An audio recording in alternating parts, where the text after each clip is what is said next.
Hello! Today I'm going to show you how to generate unlimited pictures for free on your home PC with InvokeAI, one of the easiest and most popular tools to date.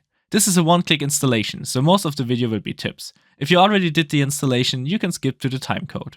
This one-click installer is Windows only, so Mac and Linux users can use the automated installer from the InvokeAI website, link in the description. We just go to the download site, and if you are unsure if your system is powerful enough to run stable Diffusion, download the requirements checker, unzip it and run it. I highly recommend this step as it can save you from a 17GB download. To use the installer it's the same. Download, unzip, run. You might have to click away a warning. Special tip: use the itch downloader from itch.io/app. Without this downloader, you will have to download the whole 17GB package for every update. If you are fine with accidentally seeing some skin, you can disable the nude filter for a little performance boost. With the second option, you can share InvokeAI with all your devices in your Wi-Fi. So as long as you run it on your PC, you can also use it from your tablet in bed, your MacBook, or even your phone. You can also access it from the internet. But for that, you will have to open a port on your router. This is different for every router, so just Google how to open port on and then your router name. But beware, only send this link to people you trust. I don't know how somebody could hack that, but if you post this link on Reddit, I guess somebody will find a way.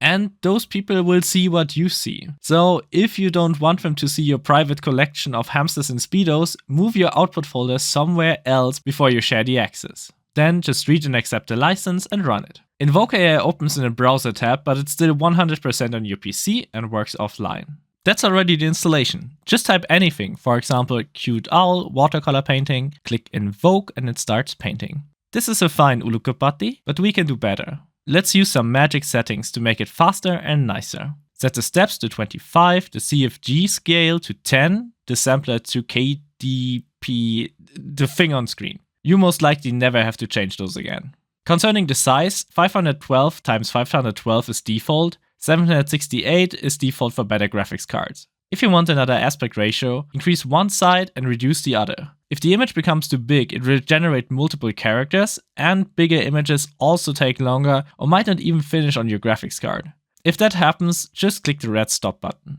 Now, we just wrote cute owl, but good prompts usually look like this. You can find good prompts online, for example on lexicar.art. There, switch the filter to SD 1.5 and search for something. Choose a good reference image and copy the prompt. Remove the description of the content and replace it with your own. Now our old is pretty HD. Also, there's a field for negative prompts, where we tell the AI what it shouldn't paint. For example, ugly pictures. It sounds stupid, but it works. I post a negative prompt in the description that you can use for basically everything. It gets rid of the most common problems with AI, like messed up hands and feet. You can also add negative prompts to your own prompt with square brackets. For example, if we want to remove the forest. And we can emphasize words with normal brackets, and if necessary, even add multiple of those. Now we get good results, but we can get even better ones if we switch out the brain of our AI. Those brains are called models, or checkpoints, or safe tensors, or diffusers. The default models are all-rounders. We can paint anything, but nothing really well. Finding a model that you like will make InvokeAI a lot more fun for you. You can find models online on sites like Hugging Face or cjwbw. There, set the filter to checkpoint, which means model, and search for something. I like this anime pastel mix, so I just download it. A model is usually around 2 to 4 GB. To install it, click on the model manager, add new, save tensor, which means model, copy your download folder there or wherever you store your models. Then you can select your new model and add it. Now, if we close this window, we can load our model at the top right. Let's try again. Apparently this model was trained on a lot of humans, so our owl became an owl person, but that's fine.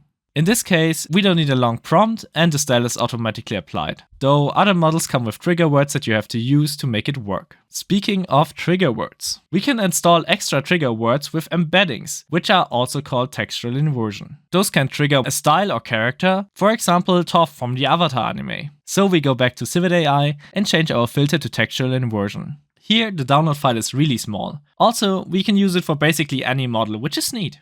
To install it, we open the embeddings folder, which means textual inversion, via our starter and copy the embedding file there. Then we stop InvokeAI and restart it. Again, check for the trigger word that comes with the embedding. Without the actual trigger word, our character kinda resembles Toph, but with the trigger word, even Toph could recognize herself.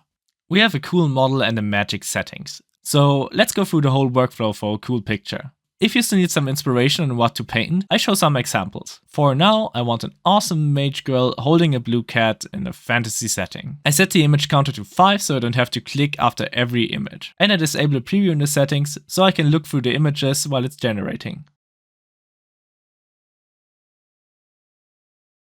This should be my favorite one, but we can test some variations. Therefore we click on the seed button on top. If we generate now, we would always get the same picture. That's why we add some variation and run it again.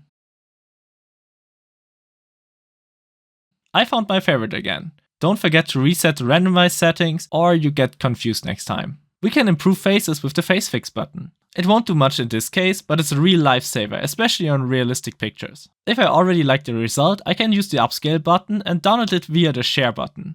But I want to go deeper. On the left, we switch to the unified canvas, which is kind of the main view because you can do basically anything here. Here, I can just drop my image in. So let's enhance the cat. We can mark parts for redrawing if we switch the layer to mask and paint over them with the brush tool. If you messed up, you can use Ctrl+C or the very useful and very hidden clear mask button. We can check all the variations, but none is really better because the AI struggles with painting small things. So we discard those. To get around this problem, we can use the move tool to put the drawing space closer around the cat. This will generate the cat in a higher resolution and give us better results. I kind of like the shape of our initial cat, so I can use the image to image strength to kind of control the creative freedom of the AI. 0 means no changes to the picture at all, 1 means just ignore the previous picture. We also want to change our prompt a bit, because the AI can only see within those borders. So if it doesn't recognize the girl, it might want to draw another girl instead of a cat. This result has the cutest cat, but I do another run to fix the hand. We can reveal more of our image if we move the border over the edge of our image. Don't forget, the AI only knows what's inside of our border. So make sure it can see enough of the previous image and maybe adapt your prompt if it can't. Also, don't forget the image-to-image strength to control how much it should resemble what you already drawn. I want to create a wallpaper, so I repeat this process of moving and selecting until the image is big enough. Once the character is not in the borders anymore, I remove her from the prompt so the AI doesn't draw a second person. Now I got something cool so I can save it to the gallery. We go back to the start screen, upscale it, and ta-da! Here's our new wallpaper. We can either download it via the share button or open the output folder via the starter application. Some final tips. Did you know you can drop your own images in the unified canvas and use image to image? I use it to make my game characters look fancy, but you can also use it on your sketches or your own photos. For big images, you should rather use the image to image mode on the left because it downscales your image first, so your graphics card doesn't get overloaded. Did you know you can paint on the unified canvas? Just switch the layer from mask back to base. This is really great to give the AI a rough idea of how and where to draw something. Remember how I said on big images you get duplicates. You can fix that with the high-res optimization setting in the first view. It will take a bit longer, especially because I guess your image is already high-res. So that's it. For more tips and inspiration, I can highly recommend you watch the Canvas Overdrive videos from InvokeAI. For questions regarding InvokeAI, join my Discord. And don't forget to share this with your friends. If you get a good PC, let them install it. If they don't, let them use your PC via the share option. So everybody gets nice images and, as I said, make sure nobody sees your Hamsters and Speedos collection. Thanks for watching and have fun!